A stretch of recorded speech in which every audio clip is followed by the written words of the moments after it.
Number one అంటారు. అసలైన number one Gurukashi university.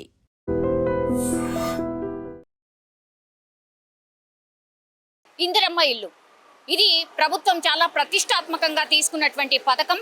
ఎందుకంటే నియోజకవర్గానికి 3500 ఇళ్ల చొప్పున మేము నిర్మించి ఇవ్వబోతున్నాం మా హయాంలో అన్నటువంటి మాట కన్సర్న్ మంత్రి ఎవరైతే ఉన్నారో పొంగులేటి శ్రీనివాస్ రెడ్డి అనౌన్స్ చేసినటువంటి పరిస్థితి.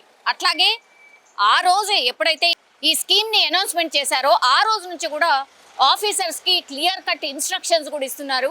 మీ ఇష్టం వచ్చినట్టు చేసిన ఒక్క అనర్హుడికి కూడా ఈ ఇందిరమ్మ ఇళ్లను కేటాయించినా మీ పైన చర్యలు తప్పవు అనేటువంటి మాట చాలా స్ట్రిక్ట్ గా పొంగులేటి శ్రీనివాస్ రెడ్డి సమీక్షలో వీళ్ళందరికీ చెప్పినటువంటి పరిస్థితి ఉంది. ఇప్పుడు గ్రామాలలో ఇళ్ల నిర్మాణం జరుగుతోంది. అట్లాగే రాష్ట్ర వ్యాప్తంగా ఈ సంవత్సరం 1,73,000 ఇండ్లు కట్టాలని నిశ్చయంతో ప్రభుత్వం అయితే ముందుకు వెళ్తున్నటువంటి టైంలో ఇప్పుడు 1,73,000 ఇళ్లలో 50,000 ఇల్లు ఆల్మోస్ట్ తుది దశకు చేరుకున్నాయి. ఈ మాసంలో అంటే శ్రావణ మాసంలోనే చాలా ఇళ్లకు గృహప్రవేశం చేయడానికి కూడా ఏర్పాట్లు జరుగుతున్నాయి. ఈ టైంలో ఇప్పుడు మళ్ళీ ఇంకోసారి సర్వే చేయాలి అనే నిశ్చయానికి ప్రభుత్వం ఎందుకు వచ్చిందంటే కొంతమంది అనర్హులకు కూడా ఈ ఇల్లు కేటాయించబడ్డాయి. ఎందుకంటే ప్రభుత్వం ఫస్ట్ నుంచి కూడా చెప్తోంది ఈ 360 డిగ్రీస్కి సంబంధించి పూర్తిగా ఆ ఇళ్ల లబ్ధిదారులు ఎవరైతే ఉంటారో 360 డిగ్రీస్ ఆ ఇళ్ల నిర్మాణంకు సంబంధించిన పూర్తి పిక్చర్ కావచ్చు, ఆ తర్వాత జియో ట్యాగింగ్ కావచ్చు, దెన్ పైనుంచి డ్రోన్తోని 4 దిక్కుల ఇల్లుకు 4 దిక్కుల తీసే పిక్చర్స్ కావచ్చు, ఏ టెక్నాలజీ కావచ్చు, అండ్ గ్రామ సభల్లో సెక్రటరీల హెల్ప్ కావచ్చు, ఇవన్నీ తీసుకున్నా క్రాస్ చెక్ చేసుకున్నా సరే అధికారులు గుర్తించినటువంటి అనర్హుల జాబితా ఎంత అంటే 1950 ఇండ్లు ఏవైతే ఉంటాయో అనర్హులు ఉన్నారు ఇందులో.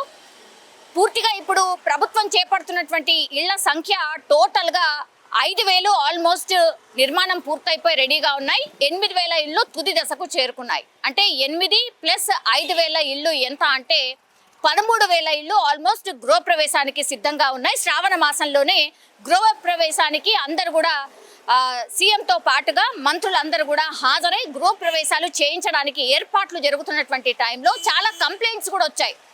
ఇప్పుడు ఎవరైతే ఈ గ్రామ సభల్లో ఉన్నటువంటి కార్యదర్శులు సెక్రటరీలు ఎవరైతే ఉంటారో వీళ్ళు కొంతమంది అనర్హులకు కూడా ఇల్లు కేటాయించే రకంగా కొంత సహకరించారు.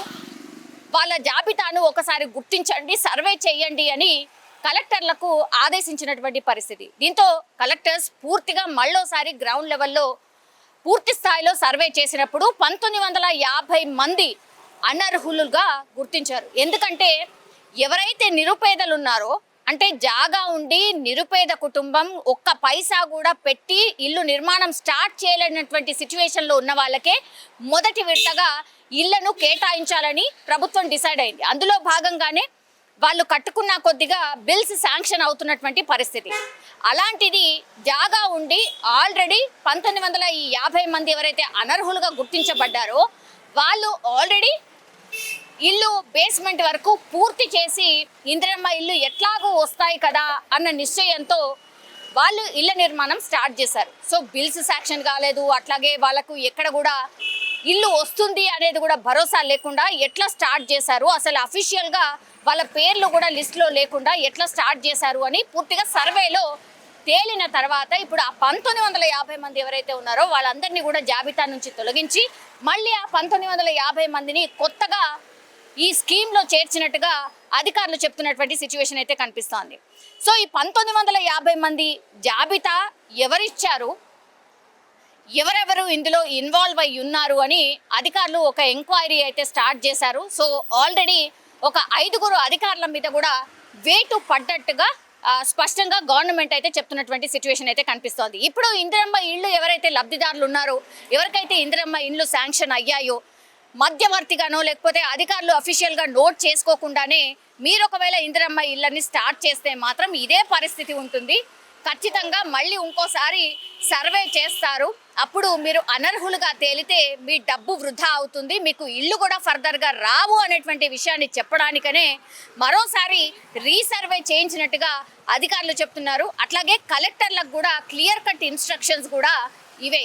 ఎవరైతే నిజమైన లబ్ధిదారులు ఉన్నారో, ఎవరికైతే ఇళ్ళు లేవో వాళ్లకు ప్రయారిటీ వైజ్గా ఫస్ట్ వాళ్ళకే శాంక్షన్ చేయాల్సిందిగా ఇప్పుడు అధికారికంగా అధికారులకు చెప్పినటువంటి విషయం. సో ఒక్కసారిగా ఈ 1950 మంది ఎవరైతే అర్హులు ఎవరైతే కారో వాళ్ళకు కూడా ఇండ్లు శాంక్షన్ కావడంతో పూర్తిగా దీనిపైన మళ్ళీ ఇంకోసారి ఎంక్వైరీ వేయాల్సిందిగా పొంగులేటి శ్రీనివాసరెడ్డి స్ట్రిక్ట్గా ఆదేశాలు ఇవ్వడం, ఆ తర్వాత హుటాహుట్న అధికారులు కూడా రంగంలోకి దిగి వాటన్నిటిని రెక్టిఫై అంటే ఆ 1950 మంది అనర్హులు ఎవరైతే ఉన్నారో వాళ్ళని తొలగించి అర్హులు ఎవరైతే ఉన్నారో వాళ్ళని కొత్తగా జాబితాలో చేర్చడం జరిగింది. దీంతో లబ్ధిదారులు కూడా చాలా సంతోషాన్ని వ్యక్తం చేశారు. బికాస్ గవర్నమెంట్ ఇంత స్ట్రిక్ట్గా ఉంటే కానీ ఎవరైతే అనర్హులు ఉంటారో వాళ్ళకు ఒక్క ఇల్లు కూడా అవదు, ఎవరికైతే కావాలో వాళ్ళకి లబ్ధి చేకూరుతున్నట్టు అవుతుంది అనేటువంటి మాట ఈవెన్ లబ్ధిదారులు కూడా చెప్తున్నటువంటి అంశం. సో ఒక రకంగా గవర్నమెంట్కి సంబంధించి కూడా చాలామంది హ్యాపీగా ఫీల్ అవుతున్నారు. ఇట్లా అన్ని పథకాల్లో కూడా క్రాస్ చెక్ చేస్తే ఎవరైతే అనర్హులు ఉంటారో వాళ్ళందరినీ తొలగించి అర్హులకే అన్ని పథకాలు అందే అవకాశం ఉంటుంది అని చాలా మంది అభిప్రాయపడుతున్న సిచ్యువేషన్ అయితే కనిపిస్తోంది. సో ఇప్పుడు శ్రావణ మాసంలో గృహప్రవేశాలకి ఆల్మోస్ట్ ప్రభుత్వం సిద్ధమైపోతుంది. 12,000 రాష్ట్ర వ్యాప్తంగా ఉన్నటువంటి 12,000 ఇళ్ల గృహప్రవేశాలు శ్రావణ మాసంలో జరిగేందుకు అన్ని ఏర్పాట్లు కూడా ప్రభుత్వం చేస్తున్నట్టుగా మనకైతే కనిపిస్తుంది. నిజంగా ప్రస్తుతం ఉన్నటువంటి సమాజం దేనికి ప్రయారిటీ ఇస్తుంది? ఆర్థిక సంబంధాల చుట్టూ మాత్రమే తిరుగుతోంది. మళ్ళీ ఎన్నికలంగానే చాలా విరక్తి కలుగుతాం. మంచి అనిపిస్తుంది కదా, లేడీస్ కూడా ఛాలెంజింగ్ జాబ్స్ చేసినప్పుడు చాలా బాగుంటది. ట్రాఫిక్ అసిస్టెంట్స్ గా నియమించిన ట్రాన్స్జెండర్స్ అందరితో సాల్యూట్ చేయించుకుంటున్నారు. ఫుడ్ డెలివరీ ఇవ్వటానికి వెళ్ళినటువంటి డెలివరీ బాయ్ అనిల్ పై కళ్ళ ముందు పెళ్ళండి